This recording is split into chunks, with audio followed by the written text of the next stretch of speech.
Bon dia a tots, benvinguts i benvingudes. Després d'aquests problemes tècnics del directe i les noves tecnologies, comencem aquesta meravellosa conferència donant les gràcies per venir al professor Jaume Fontbona, que és un plaer tenir-lo aquí. I una mica com, suposo que ja ho heu anat seguint, estem a aquestes conferències en el marc del diploma de mitologia i simbologia. Avui el professor Jaume Fontbona, professor de teologia de l'Ateneu Universitari Sant Pacià, prevere de l'Església de Barcelona i consiliari nacional de la JOC Nacional de Catalunya i les Illes, doncs ens parlarà una miqueta amb aquest títol tan suggerent, Nàrnia cap al cel nou i la terra nova. Una mica ens aproparà al món de les cròniques de Nàrnia, la visió de C.S. Lewis, que va escriure a meitats del segle XX. Aquests 7 llibres tan suggerents amb aquest, a nivell de contingut simbòlic, suposo que parlarà una miqueta i a veure què ens explica. Donem ja pas a la conferència. Moltíssimes gràcies. Molt bé, gràcies per la presentació, Pilar, i perdoneu tot, com ha dit abans la Pilar, els problemes tècnics.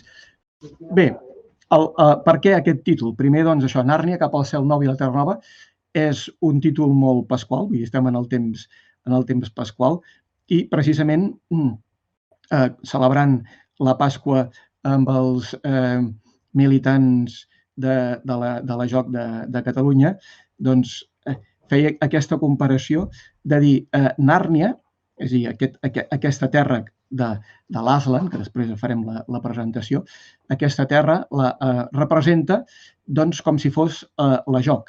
És a dir, o dit d'una altra manera, també l'Església. És el lloc on es fa experiència de conèixer un mateix, de conèixer les pròpies limitacions, de superar les pors, d'aprendre a relacionar-se amb els altres i, en el fons, d'enfrontar-se davant el propi destí, davant la mort. Llavors, per tant, Nàrnia seria l'Església o la JOC on conèixer Jesucrist, on fas experiència d'acció, on fas experiència de conèixer tu mateix.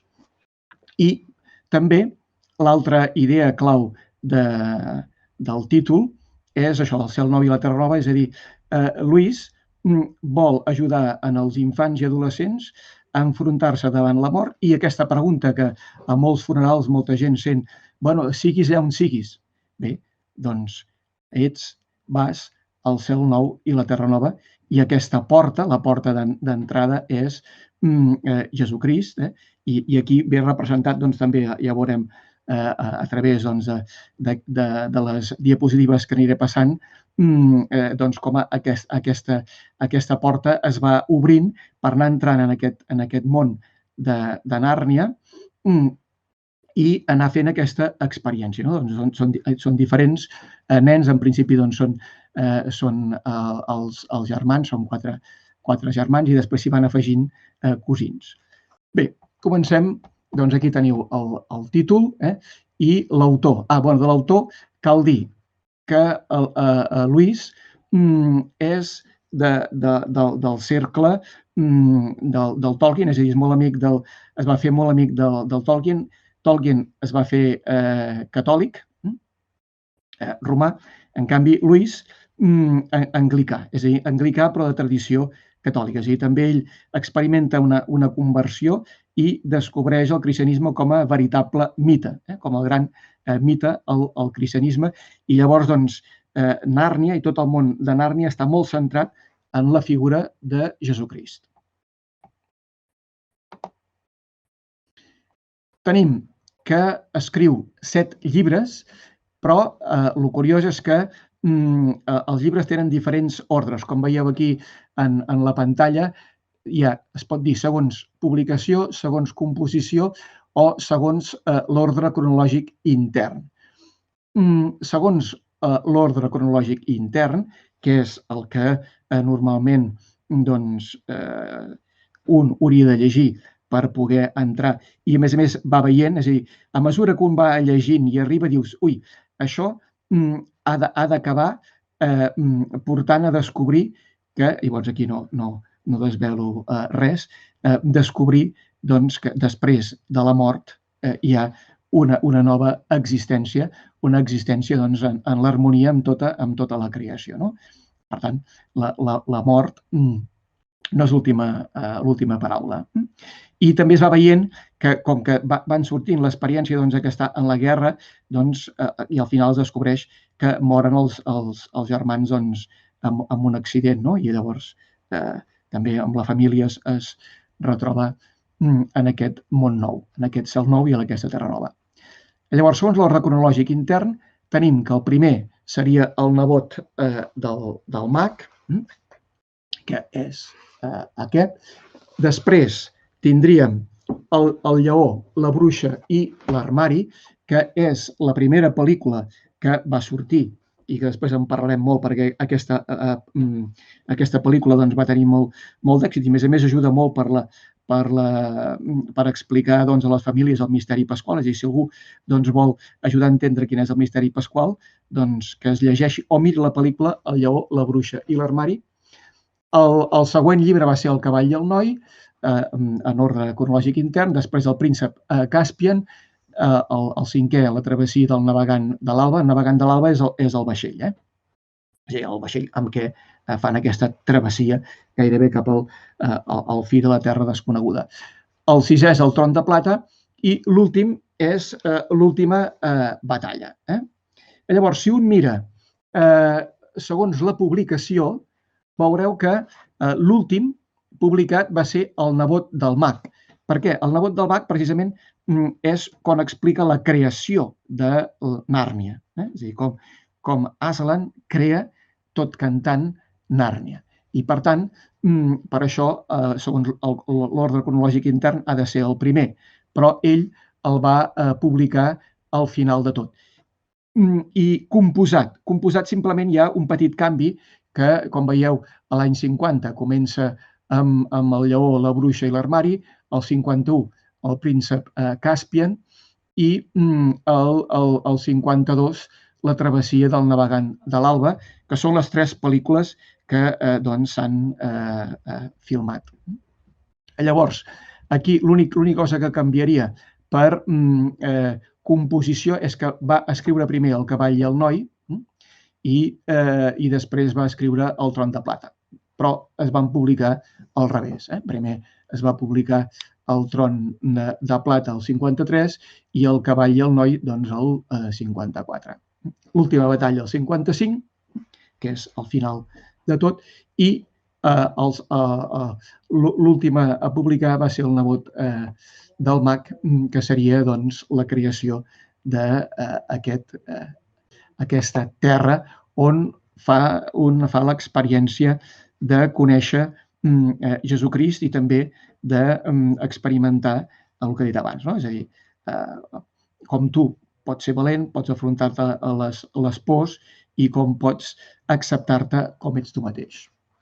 Llavors aquí, en la diapositiva, tenim a la part més de l'esquerra, tenim els 3 relats que lliguen les 7 cròniques. És a dir, els 3 llibres que us he ensenyat són els 3 grans relats que fan que tingui tota una estructura ben lligada a aquests 7 llibres. El primer que poso és El nebot del mag, que seria el primer que s'hauria de llegir, que tenim que són 2 amics, Andígora i la Poli, víctimes del poder d'uns anells màgics, han estat enviats a un altre món dominat per una malvada bruixa, la Jadis, que intenta convertir-los en esclaus.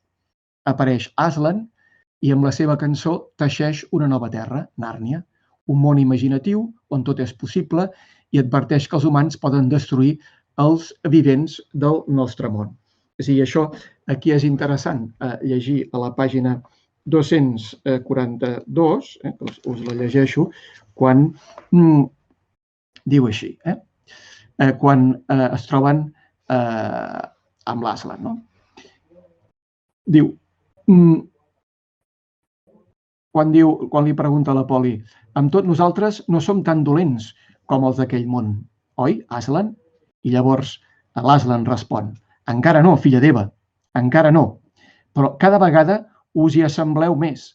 No hi ha cap seguretat que algun ésser maligne de la vostra raça no descobreixi un secret tan destructor com el mot deplorable i l'utilitzi per anihiliar totes les criatures vivents. I aviat, molt aviat, abans que vosaltres sigueu ancians, les grans nacions del món seran governades per tirans, que tenen tant de respecte per la joia, la justícia i la clemència com l'emperadriu Jadis, que és la bruixa, la dolenta. Que el vostre món n'aprengui la lliçó. Aquest és l'advertiment. Ara l'ordre. Tan bon punt pugeu, preneu els anells màgics del teu oncle i enterreu-los perquè no pugui tornar a utilitzar-los ningú més. Llavors aquí tenim que el narrador ens diu tant el nen com la nena miraven el lleó a la cara mentre els deia aquests mots. I tot d'una, ells mai no saberen com va succeir, la cara va semblar convertir-se en un mar d'or fosc en la qual ells flotaven i van sentir-se embolcallats i penetrats d'una dolçor i d'una energia que van tenir la impressió que mai fins aleshores no havien estat verament feliços, ni ascienciats, ni bons, o ni tan sols vius i desperts. I el record d'aquell moment va perdurar per sempre en la seva memòria, de manera que mentre visqueren, si mai es posaven tristos o tenien por o s'enutjaven, els venia al pensament la remembrança d'aquella bondat daurada i tenien la sensació que perdurava, que la tenien a l'abast, molt a prop, en tombar la cantonada o darrere d'alguna porta, com si diguéssim. I això els assossegava i al fons del cor sentien que tot estava bé. Per tant, aquest nou món també serveix per tenir aquesta sensació de ja poder tastar aquest món nou i ja poder tastar aquesta felicitat. Llavors, l'altre llibre important és El lleó, la bruixa i l'armari, que aquí tenim 4 germans, en Peter, la Susan, l'Edmund i la Lucy, que entren a Nàrnia a través d'un armari, i per això l'última paraula, que és l'armari, és el lloc d'entrada en aquest món, que es troben amb una bruixa, que la bruixa sedueix l'Edmund, i després l'Aslan els salva. Llavors aquí també, després més endavant ho explicaré, coneixen la bruixa blanca i el lleó Aslan, un món per aprendre a viure en plenitud. I aquí és on es narra el misteri pasqual. I l'última batalla, que són els darrers dies de la Nàrnia, és a dir, d'aquell lloc on es pot fer aquesta experiència de trobar-se amb un mateix, trobar-se amb els altres i trobar-se amb Jesucrist. Doncs l'última batalla narra els últims dies de Nàrnia, on el mal vol apoderar-se de la vella creació. Un rei i un grup lleial assisteixen a la nova creació juntament amb els altres personatges de les cròniques. Aslan els indica el camí cap a la casa del pare, com tenim a Joan 14:6, on trobem que Jesús és el camí cap al pare. Els qui creuen entren al món nou i els qui no creuen es queden en un estable amb el fals Déu. Això. I així aquí acaba el relat de l'última batalla.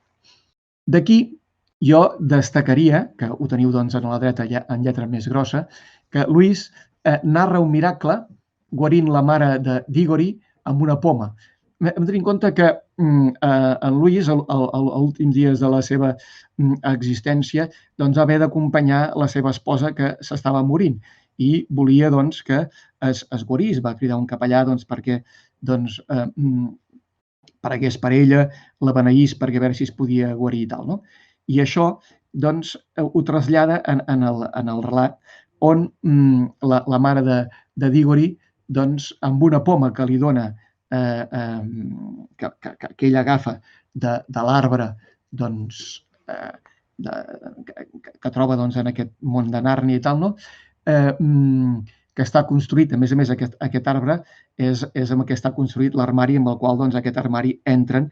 Per això el nebot d'en Mac és l'últim llibre, és la fusta de l'armari on entren al món de Nàrnia en el lleó, la bruixa i l'armari, està construït d'aquest arbre.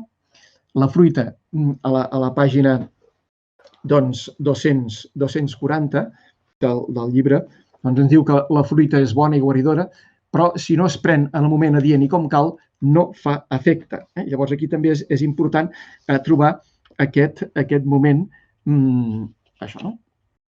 Diu, però a més, diu, la poma no donarà la vida eterna, però tindrà poders curatius. Llavors li diu, acaba dient, vés, cull una poma de l'arbre per la teva mare. Al final, doncs, la seva mare queda guarida. Llavors, clar, aquí poso amb interrogant una al·lusió a Joan 6, 51-54, que és precisament el text de després de la multiplicació dels pans i peixos en l'Evangeli de Joan, doncs quan Jesús diu que ell dona el pa de vida eterna i que ell és el veritable menjar i la veritable beguda que dona vida eterna. Per tant, per això diu que aquesta poma no donarà la vida eterna perquè encara no ha arribat l'hora. I després també en el llibre aquest del nebot del mag, que és tota la història és entorn d'uns anells, al final acaba dient que no cal buscar altres coses, sinó que amb l'acompanyament de l'Aslan no calen els anells, és a dir, no calen poders màgics ni res, tenint en compte si ens deixem acompanyar, per dir-ho així, per Jesucrist, en aquest cas per l'Aslan, que anirà apareixent al llarg dels altres 6 llibres. Els 4 relats restants. Aquí, en primer lloc, dic que aquest ordre de lectura fou establert el 21 d'abril del 1957, és a dir, l'ordre cronològic intern, pel mateix Lewis, després de rebre una carta d'un nen dels Estats Units anomenat Lawrence Krieg, en què explicava que havia tingut una discussió amb la seva mare, i per tant, aquests llibres són adreçats a nens, sobretot pels que es volen iniciar en saber on ha anat la persona que tu estimaves i ha mort. Doncs això, la discussió amb la seva mare sobre l'ordre que s'havia de seguir a l'hora de llegir la saga completa. La mare afirmava que calia respectar l'ordre de publicació, mentre que el nen creia que era millor llegir-lo seguint la cronologia dels fets narrats, és a dir, començant pel nebot del mag. L'autor contestà al nen afirmant que també era partidari de seguir l'ordre cronològic, tot i que, segons el mateix Lewis, es podien llegir en qualsevol ordre i independentment. Jo, per exemple, vaig començar llegint El lleó, la bruixa i l'armari, captivat per la pel·lícula. Llavors, els altres 4 llibres, aquí teniu un breu resum, El cavall i el noi, del 1954, Nàrnia, una terra on els cavalls parlen, on es maquina traïció.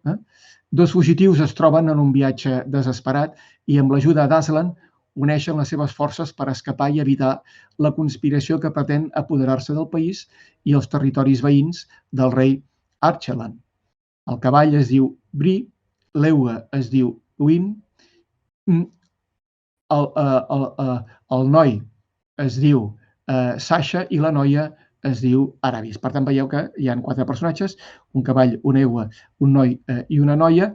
Una terrible batalla decidirà el seu destí i també el de Nàrnia. Assistim a la metamorfosi del dolent, Rabadash, en un ase, és a dir, que el dolent que no fa gaire cas es converteix al final en un ase perquè no vol acceptar, no vol deixar-se seduir per la bondat. És a dir, aquest món de Nàrnia és per anar aprenent a ser bo, a estimar, a acceptar-se com un és i créixer en bondat. El príncep Caspian és un príncep desposseït del dret al tron que reuneix un exèrcit per alliberar el seu país d'un rei deslleial. Els 4 germans, en aquest cas el Peter, l'Edmund, la Susan i la Lucy, ajudats per Aslan, ajuden el príncep Caspian a salvar Nàrnia i a retornar-li la llibertat i la felicitat perdudes. La pel·lícula, si l'heu vista, hi ha escenes molt espectaculars en aquesta batalla en la qual acaben guanyant i el príncep recupera el tron.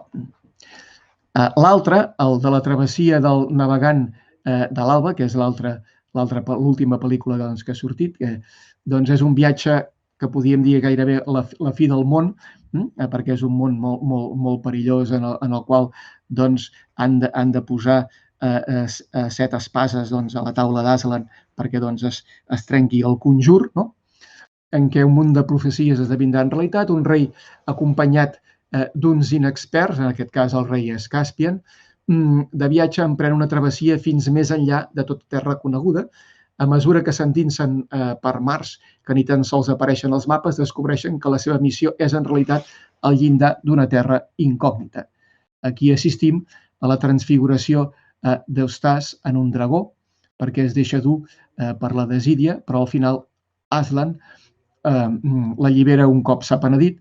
És interessant al final del viatge quan Edmund, Eustàs i Lucy són rebuts per l'Aslan, que apareix com anyell i els diu que l'han de reconèixer en el seu món. Nàrnia ha estat el lloc on aprendre a conèixer-lo. I per això deia que l'Església és, per dir-ho així, Nàrnia, pels militants de la JOC, els deia això, que la JOC és el lloc on aprendre a conèixer, estimar i seguir Jesús. Doncs això.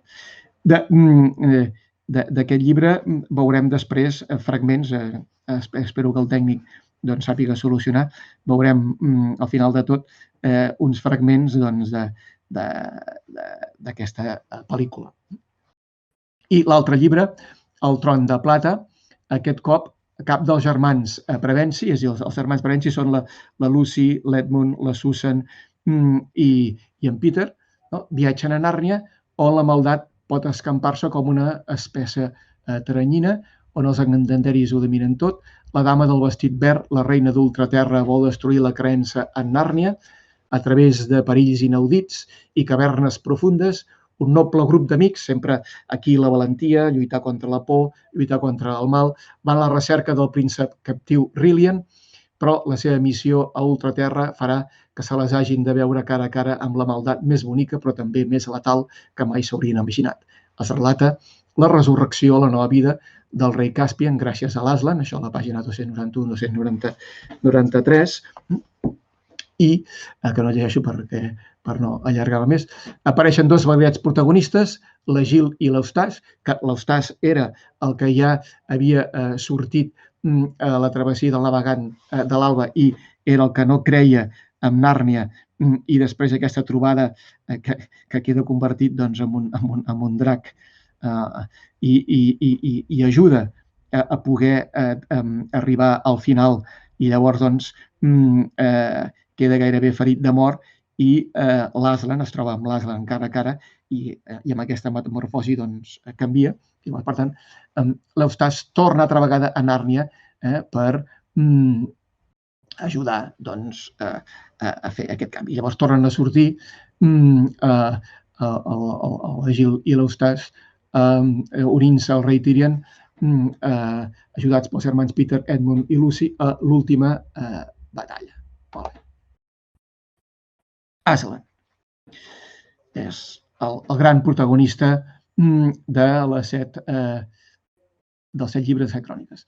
Aslan crea Nàrnia per la paraula a través del cant, un món. Per tant, aquí fixeu-vos que subratllo en color paraula perquè també la creació del Gènesi, la creació és Déu digué i es va fer. Doncs aquí la paraula de Déu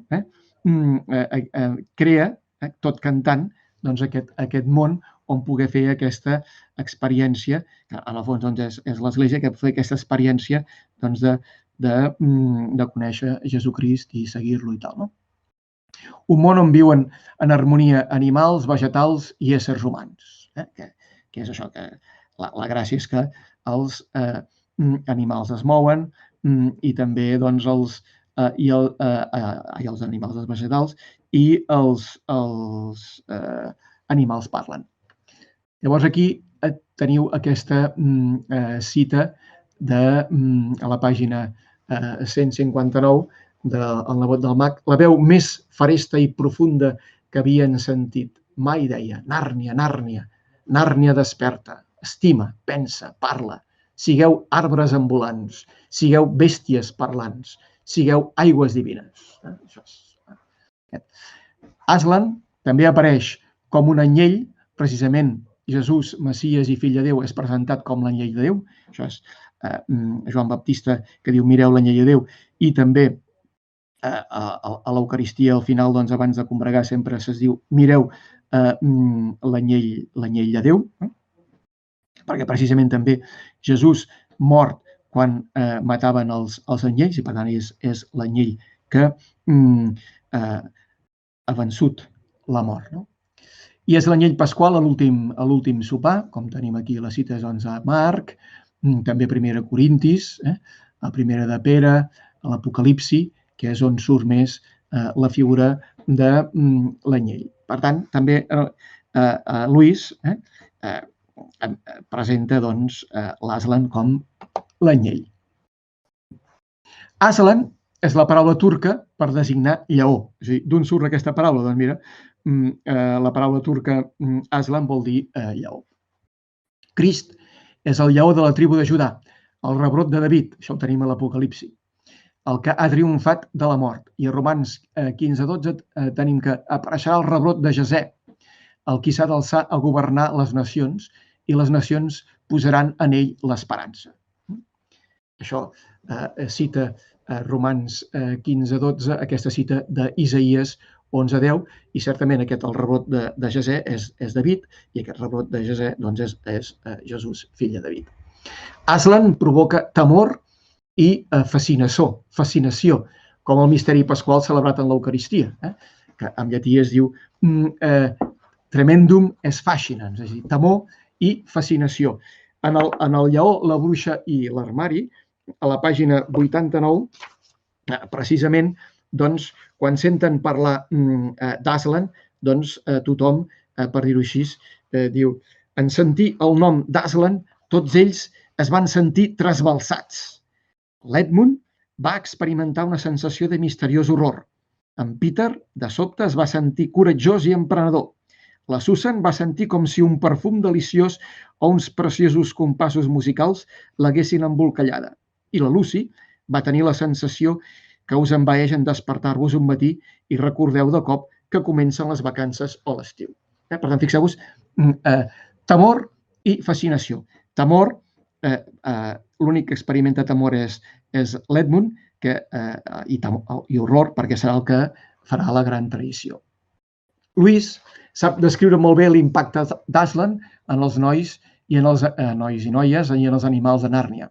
Quan arriba Aslan, arriba el desglàs, arriba la primavera. Això, la bruixa ho gela tot, perquè és de gel, i quan arriba, doncs, precisament l'Aslan, quan retorna, tothom sap que torna Aslan a Nàrnia, és quan es desglaça, no? I això, per exemple, a la pàgina 152 diu, el nom diu, això no és el desglàs, això és la primavera. Què farem ara? El vostre hivern ha estat devastat. Us ho dic jo, això és obra d'Aslan. Aquí és aquesta esperança. Això també passa amb una altra pel·lícula, que és Excalibur, que quan retornen, doncs, quan ha desaparegut el Grial, doncs, i quan retornen amb el Grial, doncs, torna a florir tota la terra que havia quedat, doncs, deserta i pensiva. Aslan és el protagonista i és presentat com a desig i anhel del cor. I això recorda els Salms 42 i 63, que aquí teniu la cita. Tot jo tinc set de Déu, del Déu que m'és vida. Quan podré anar a veure Déu cara a cara? O Déu, ets el meu Déu, a l'alba et cerco, tot jo tinc set de tu, per tu es desviu el meu cor. Això, precisament, aquest salm no és que surti explícitament doncs, en cap llibre, però sí que en el príncep de Caspian, Lucy, i després també en un altre moment té aquest desig, que és doncs, en la travessia del viatger, del navegant de l'alba, doncs, que també té aquest desig. No? Aquest desig de l'Aslan el manifesta Lucy i és l'única que el troba que se li apareix. I això és precisament la força de la pregària. És a dir, que precisament ell, perquè hi creu i tal, doncs això també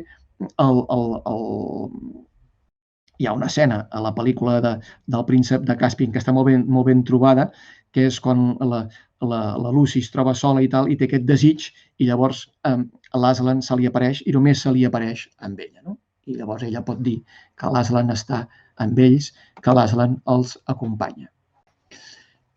Per tant, Aslan és el tipus de Jesucrist. És a dir, la figura típica que representa l'Aslan és Jesucrist. Les 7 cròniques de Nàrnia podrien considerar-se com una al·legoria religiosa? Doncs això, llegint, que us recomano molt, després de la biografia ho teniu, aquest llibre sobre Lewis, en McGrath diu que el mateix Lewis apunta que el fet que puguis al·legoritzar l'obra no és pas una prova que sigui una al·legoria. Per això cal tenir present la distinció que Lewis fa entre supòsit i al·legoria. Ell diu així: un supòsit és una invitació a veure les coses d'una altra manera i a imaginar com funcionarien si el supòsit fos veritat. I llavors, més endavant, diu: suposem que Déu ha decidit encarnar-se en un món com Nàrnia. I aquí està la gràcia, que Déu s'encarna en un món com Nàrnia en la figura d'un lleó, en Aslan. La visió de Tolkien sobre el mite com a gènere literari que conté coses fonamentals i que ens ensenya quelcom sobre estructura per a una de les coses va permetre que Lewis connectés el món de la raó amb el món de la imaginació. O sigui que, per tant, aquí tant en Tolkien i en Lewis es van influir l'un a l'altre, no? I per això, doncs, aquesta conferència està dintre el tema de la mitologia. Nàrnia. Nàrnia com a espai-temps de l'encarnació del tipus de Crist.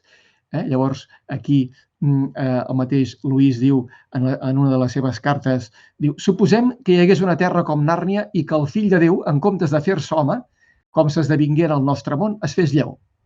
I aleshores imagina el que s'esdevindria. I això és el que explica en les cròniques.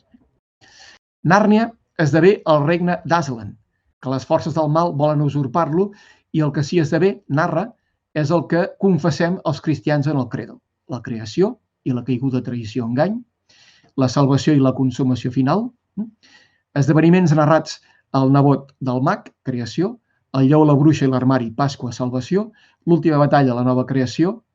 Els altres 4 relats tracten el temps entre els 2 advents, el primer i l'últim, i sempre s'espera Aslan i es prega: vine, Senyor Jesús. El que l'Apocalipsi diu al final, en l'últim capítol, que és l'últim capítol de la Bíblia també, l'últim llibre de la Bíblia, Maranata.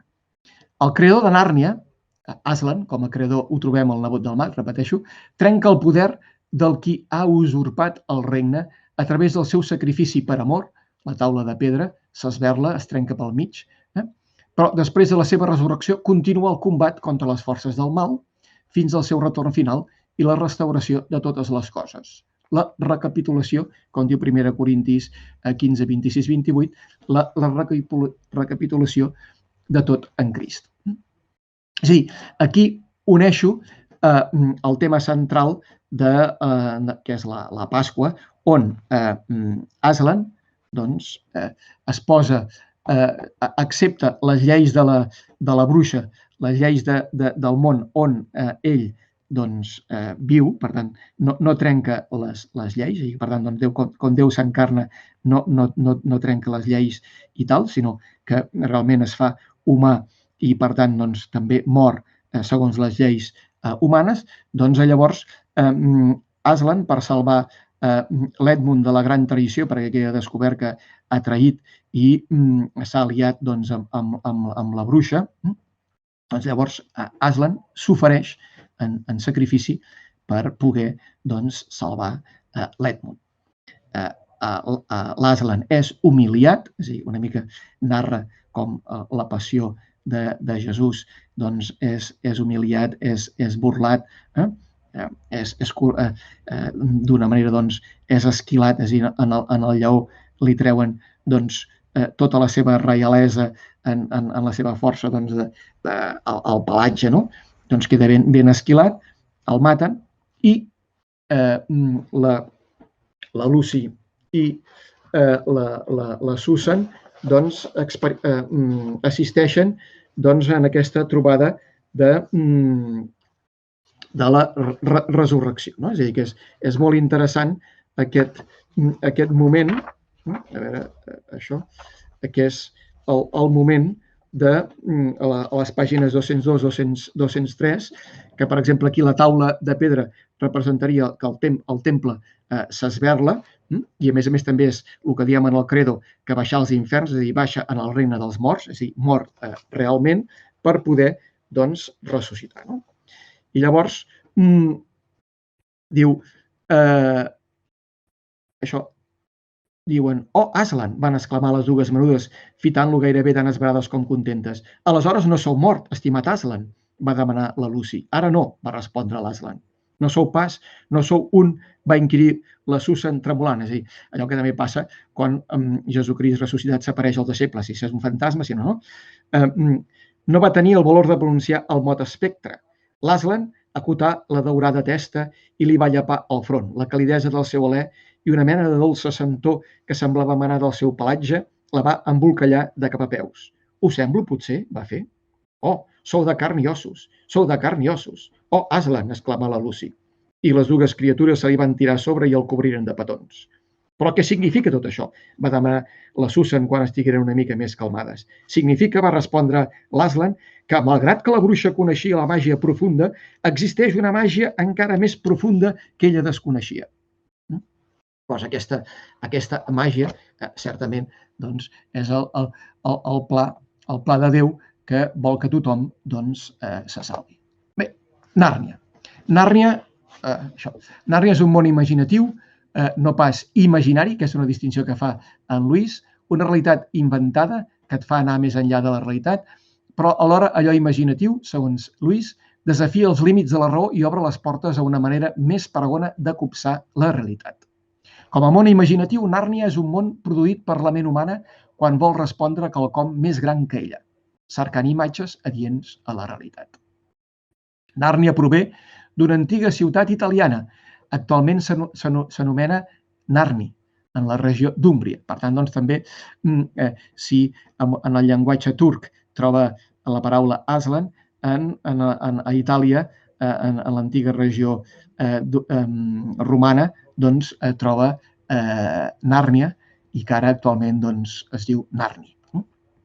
Nàrnia mostra que hi ha un món millor, només cal travessar el llindar, la porta.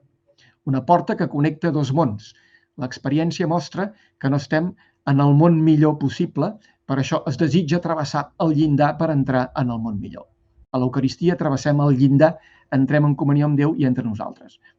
Precisament, aquí dic l'Eucaristia, perquè en l'Eucaristia és com la porta, és a dir, si coneixeu bé l'Antic Testament hi ha l'Arca de l'Aliança, i l'Arca de l'Aliança, la coberta és el lloc on, quan s'obre, entres en el món de Déu. És a dir, que t'obre en el món de Déu.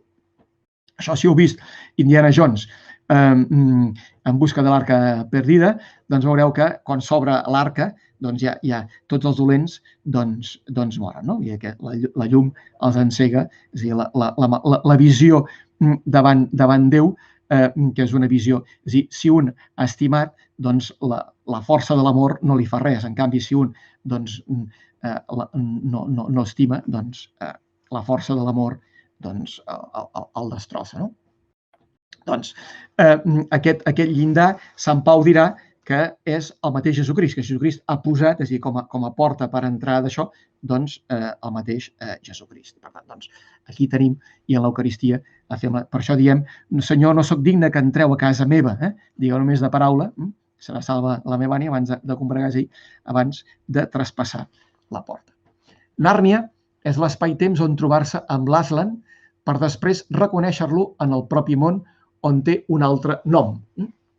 Llavors aquí, en la travessia del navegant de l'alba, que després això també ho veurem en el tros final, aquesta escena, que diu, m'heu de reconèixer en el vostre món, amb altres noms, en el fons, Jesucrist. I a Nàrnia també s'hi esdevé el misteri pasqual, que és el que us he explicat abans, llegint-vos les pàgines 202 i 203 de El lleó, la bruixa i l'armari. La màgia insondable, no? Hi ha una màgia més profunda que la de la bruixa, que és l'entrega per amor. Que això ho tenim a Joan 13:1, que diu, quan va arribar l'hora, havent estimat els seus que eren al món, els estimà fins a l'extrem. Aquesta entrega per amor, doncs, és aquesta màgia que és superior a la màgia de la bruixa, que la màgia de la bruixa només és per acontentar, per tenir més poder, per estar tal, no? Que és una màgia enganyosa. La veritable màgia és l'estimació fins al final. I això és el que ve a dir Aslan a les dues noies, a la Susan i a la Lucy. Per tant, amb la seva mort expiatòria, per amor, Aslan salva el traïdor l'Edmund. Nova Nàrnia. Nova Nàrnia la tenim doncs, narrada i com s'està construint a les pàgines 247, 250, 252, 258 doncs, del llibre L'última batalla. El món vell desapareix, el mal perd i el servent del mal, que és en Tash, no pot davant el fidel en el bé, que és Aslan. També recordeu que l'Apocalipsi, també quan parla de Jesucrist, parla que és el testimoni fidel. I per això doncs, ha vençut la mort. Per tant, doncs, l'Aslan, i és el que ens porta doncs, cap a aquest món nou que comença a néixer. Aquí tenim que l'aigua envaeix l'espai, la foscor, s'apaga el sol i la lluna envaeix el temps, el silenci apaga el soroll, la porta es tanca i els qui se salven corren cap a l'oest, cap a on comença el món nou. Fixeu-vos que el sol sempre surt de l'est i es pon cap a l'oest, i que és on neix aquest món nou i es tanca la porta i entren doncs, tots els que accepten i han fet aquesta experiència d'estimar fins al final. No? Aquesta fidelitat en l'amor. Lewis ens indica que hi ha una vida més enllà de la mort i que la vella Nàrnia és el lloc d'aprenentatge per ser humils i penedir-se dels errors. És a dir, que per tant, la comunitat eclesial, l'església, la joc, doncs és el lloc on aprendre a ser humils, a penedir-se dels errors, estimar i tal, per després poder passar en el món nou, la Nàrnia. Llavors aquí, a la pàgina 254 ens parla que es troben amb Adam i Eva, és a dir, com que són fills d'Adam i Eva, els humans es troben, és interessant aquest moment, i personatges anteriors reben els nous vinguts, el menut i l'elegant ratolí en Ripitchit, que és l'heroi, el príncep de Caspian, que és el que guia a l'Eustàs convertit en dragó perquè arribi fins al final i pugui lluitar contra les forces del mal, doncs dona la benvinguda en nom d'Aslan. El món nou és una Nàrnia dins una altra Nàrnia, la nova creació. S'entra en un jardí, que podríem dir que és preguntes del paradís, vas pujant amunt, més amunt, no? I a més, l'altra cosa molt interessant també és l'àguila que anuncia que la vella Nàrnia ha mort. Això també, si heu vist El Senyor dels Anells, també surt una àguila que anuncia que l'anell ha estat destruït. I, per tant, aquí també aquest món nou que comença. La nova creació. La vella Nàrnia desapareix i n'apareix una de nova i millor, el món nou, la nova creació, el cel nou i la terra nova, com tenim a Segona de Pere i Apocalipsi. S'acompleix la profecia d'Isaïes, crearé un cel nou i una terra nova. És on comença la gran història, la de ser feliços per sempre més. Una història que ningú a la Terra no ha llegit mai, que dura per sempre més i en què cada capítol és millor que l'anterior. Això és el que es diu a la pàgina 259 de l'última batalla, que és l'última pàgina del llibre. Nàrnia era només una ombra o una còpia de l'autèntica Nàrnia que sempre ha estat aquí, o que sempre hi serà, de la mateixa manera que el nostre món és una ombra o còpia d'alguna cosa en l'autèntic món d'Aslan. Això també surt a l'última batalla. Lewis s'inspira en la caverna de Plató, això ja ho trobem en el Tron de Plata, i també en Hebreus 8:5 i 10:11, que doncs, Jesucrist ha travessat aquest nou món i ens porta a aquest nou món que ara l'actual és ombra del que vindrà. I tenim una referència explícita a Plató a la pàgina 242 de l'última batalla. Llavors, fixem-nos en alguns personatges perquè és interessant el paper que fa Luci. És la protagonista en el primer llibre que Lluís redacta, El lleó, la bruixa i l'armari. També en El príncep de Càspia, La travessia del navegant de l'alba. I és la qui diu l'última paraula entre els fills d'Adam a l'última batalla. Què diu això, a l'última pàgina? Ens fa por de marxar, Aslan. Ens heu enviat tantes vegades cap a casa. I llavors l'Aslan diu, no tingueu por. Encara no ho heu endevinat. I és precisament gràcies a ella que entren a Nàrnia, no? I això també veurem després en l'escena de la pel·lícula on hi ha un moment que Lucy està a punt d'espatllar-ho tot perquè no vol ser ella mateixa, no s'agrada com és, vol ser més guapa, vol ser més bella, vol ser com la seva germana i en aquest moment, quan no vol ser ella mateixa, arriba un punt que sort que ella se n'adona i Aslan li recorda que gràcies a ella els seus germans han pogut entrar a Nàrnia, no? Quan torna per últim cop a la nova Nàrnia, Lucy descobreix que Nàrnia és la vida eterna.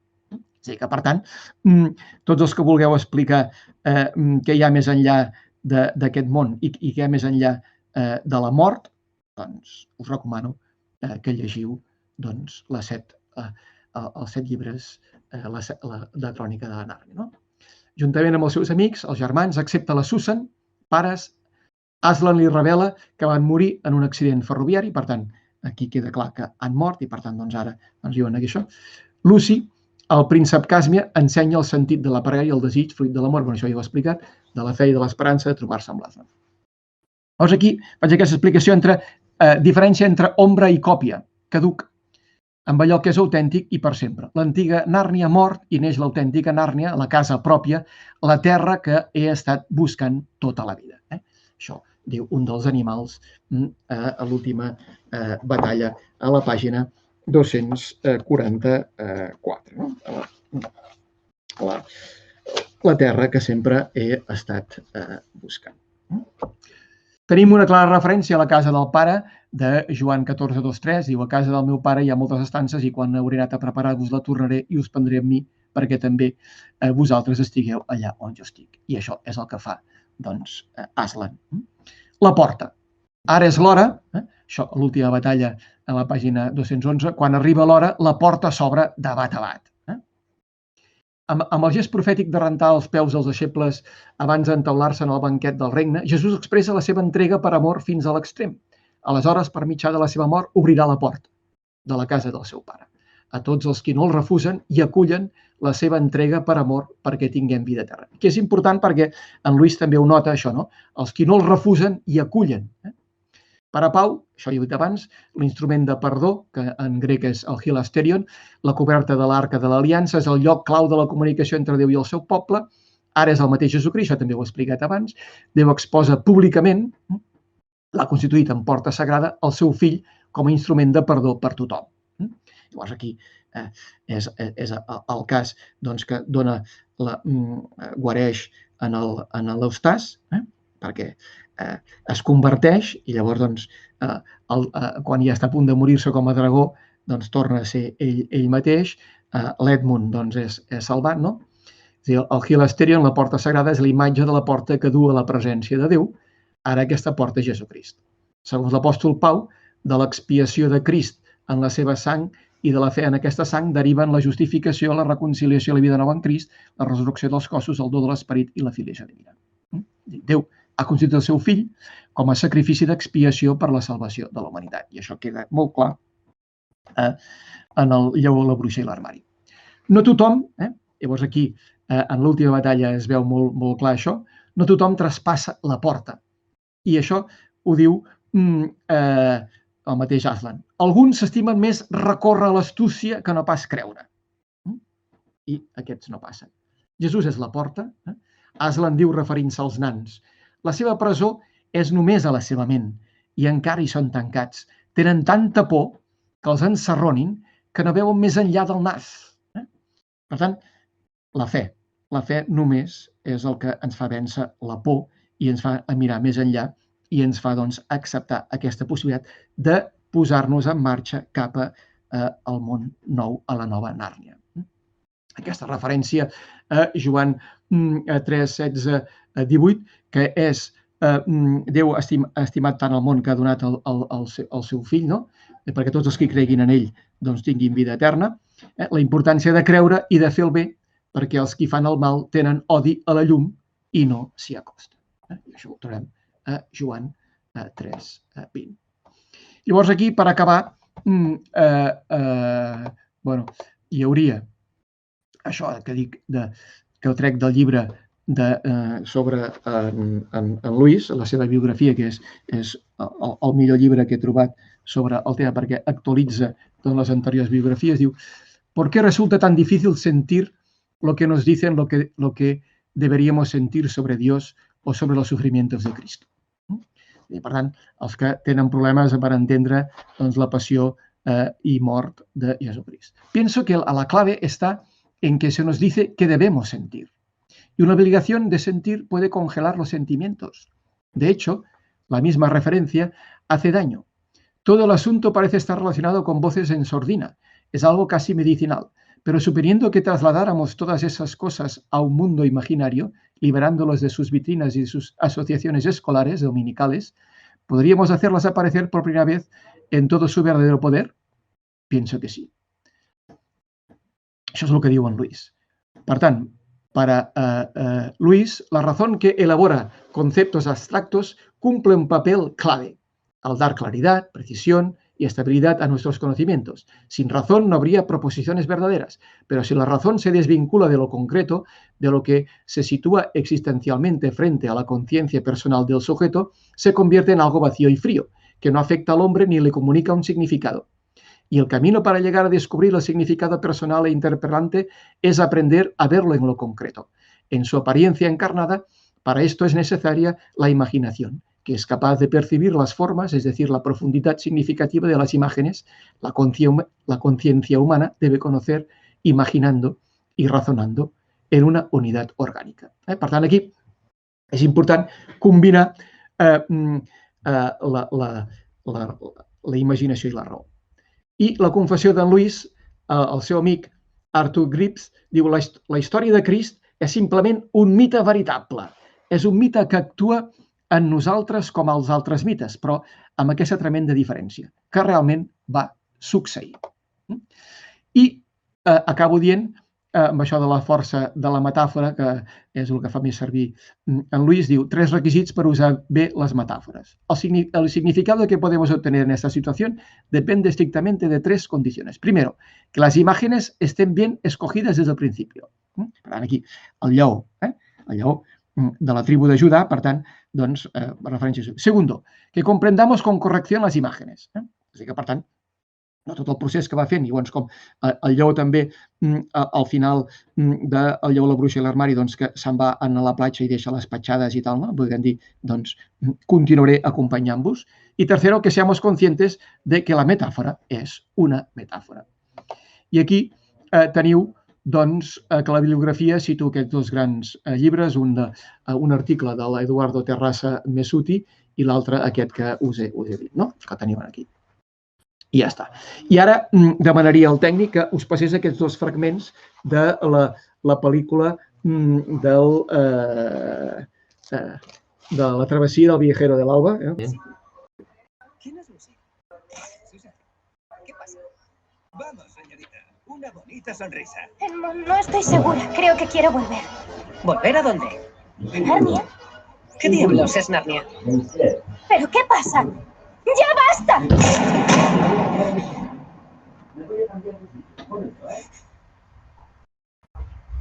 Lucy. Aslan. ¿Qué has hecho, pequeña? No lo sé. Ha sido horrible. Pero tú lo elegiste, Lucy. Yo no quería elegir todo eso. Solo quería ser guapa como Susan. Nada más. Tú deseaste desaparecer y eso conlleva mucho más. Tus hermanos no conocerían Narnia sin ti, Lucy. Tú fuiste quien la descubrió, ¿recuerdas? Lo siento mucho. Dudas de tu valía. No renuncies a ser quien eres. Fido, querida Lucy. Como Peter y Susan. Vendrás a vernos a nuestro mundo. Os estaré observando siempre. ¿Cómo? En vuestro mundo tengo otro nombre. Deberéis aprender a conocerme por él. Ese fue el motivo por el que vinisteis a Narnia. Después de conocerme un poco aquí, me conoceréis mejor allí. ¿Volveremos a vernos? Sí, querida. Algún día.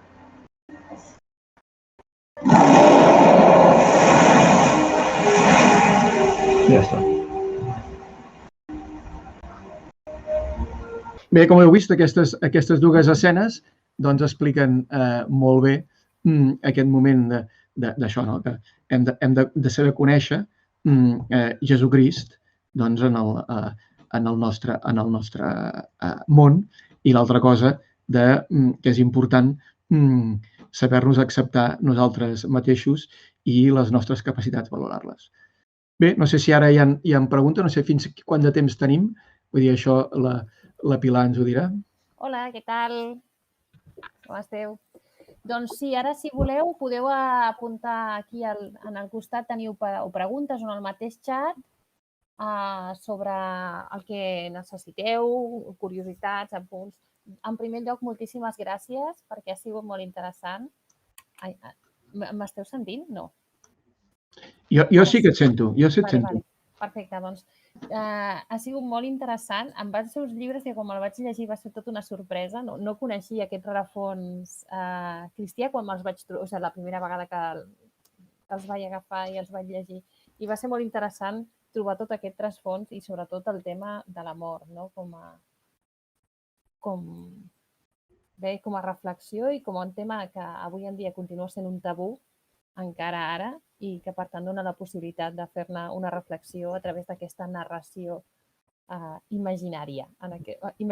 Sí, de la imaginació en aquest cas. Imaginativa. Imaginativa, perdó. Ja deia jo, dic, em sembla que l'estic liant amb el tema de la imaginativa i imaginària, que m'ha agradat molt aquest detall de distinció. No sé, de moment encara no hi ha cap pregunta per aquí. Fins quan tenim de temps? Doncs no ho sé. Anem una mica, com que hem començat una mica més tard, amb tot plegat tema tècnic, jo crec que encara 5-10 minutets tenim per si algú necessita o vol fer algun comentari.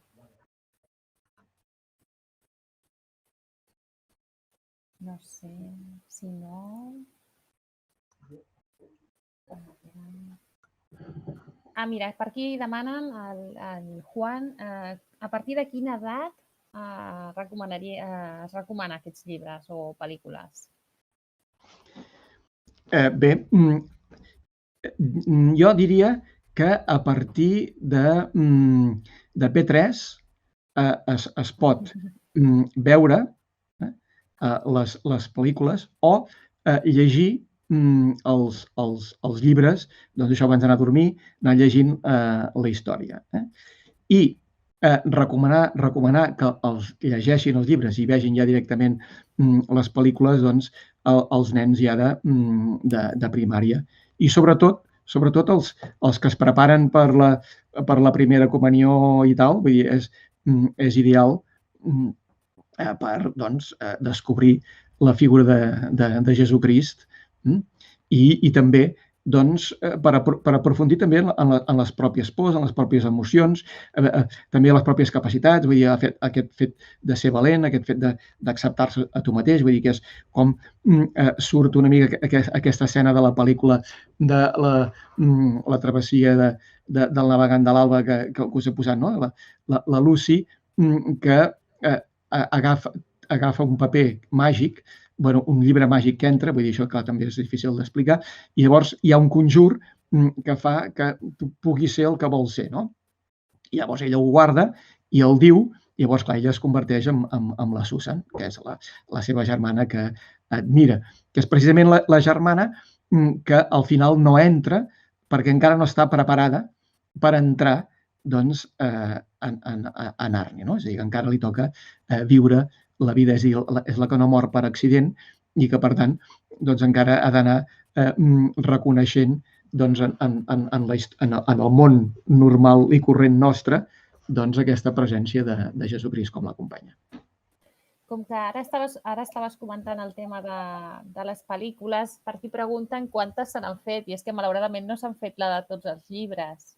No, només se n'han fet 3. És a dir, les 3, que són els 3 per la cronologia que jo deia al començament. És a dir, s'han fet les pel·lícules, si anem al començament que tenia aquí, les pel·lícules, les úniques que s'han fet han sigut El lleó, segons la publicació, El lleó, la bruixa i l'armari, El príncep Caspian i La travessia del navegant de l'alba. Aquestes són les 3. Sembla que està en projecció pel que diu l'autor aquest, el McGrath. Diu que estan mirant, doncs, que això ja és el 2014, dir que estan projectant una altra pel·lícula. No se sap quan serà. Però en principi són aquestes 3. El lleó, la bruixa i l'armari, El príncep Caspian i La travessia del navegant de l'alba, que en castellà és La travessia del viajero de l'alba. També comenta el Josep Antoni si sap si aquesta saga és posterior a la crisi de fe que li va suposar a Luis la malaltia i la mort de la seva dona, narrada a la pel·lícula Tierras de penumbra. Això sí que puc dir que el llibre del nebot del mag, sí. És a dir, perquè la seva dona, la seva dona mort, no, exacte, no, totes són abans. La seva dona mor el 13 de juliol del 1960 i ell mor el 22 de novembre del 63. Per tant, totes estan escrites abans de la mort de la seva dona. Però sí que totes estan escrites, certament, després de la mort de la seva mare. La mort de la seva mare el va afectar molt. Perquè el seu pare doncs, no el va saber cuidar. Tot i que després així també va tenir una mena de rebordiments de per què no va saber cuidar el seu pare i per què en el moment de morir el seu pare no hi era, no hi va poder ser-hi.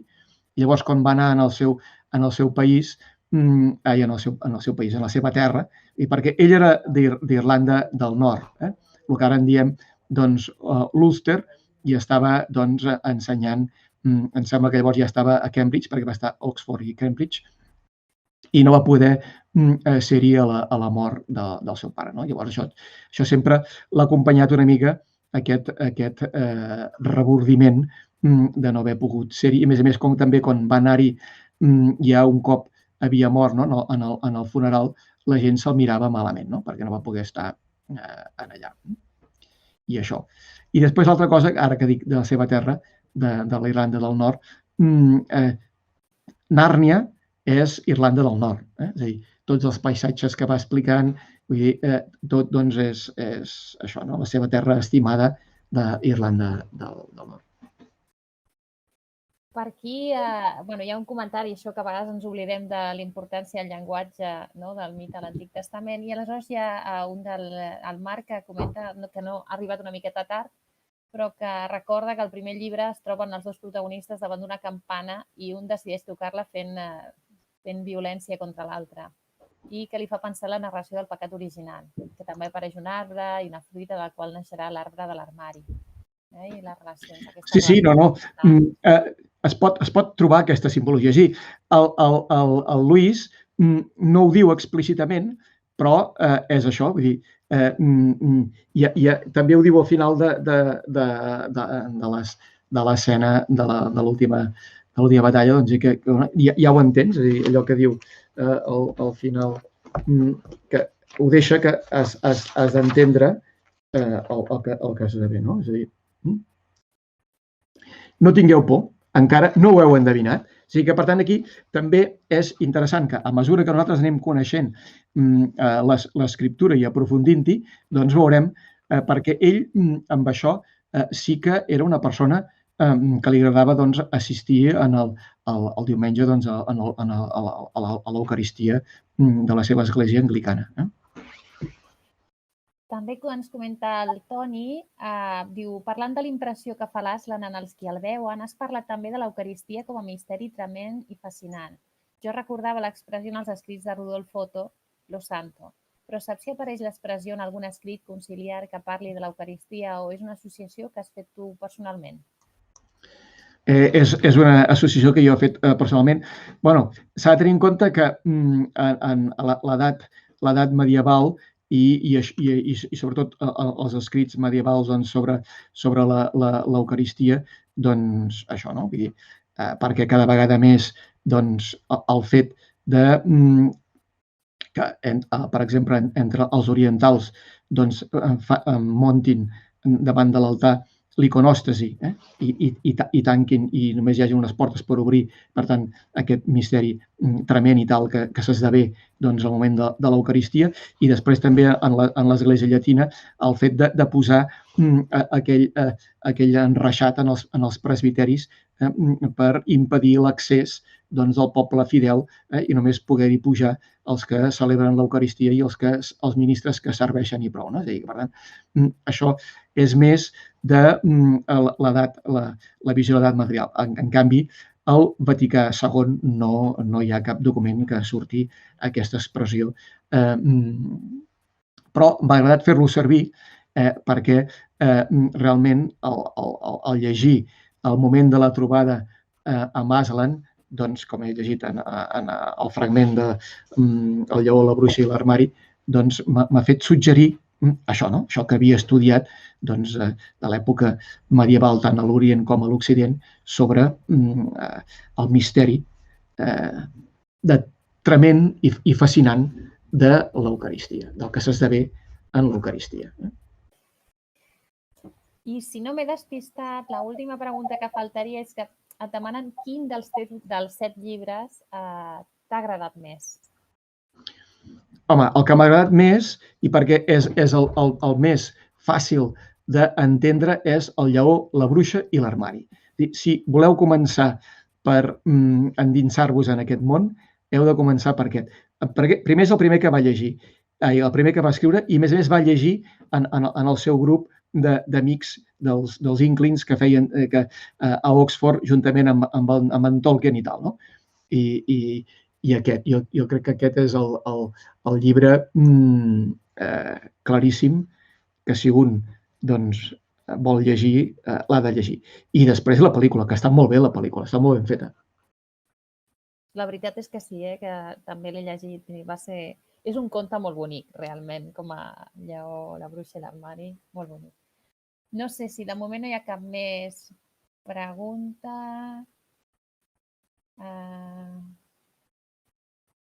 Bueno, aquí van donant agraïments varis i variats. Sí, perquè ara ja deu començar l'assemblea. Sí, exacte.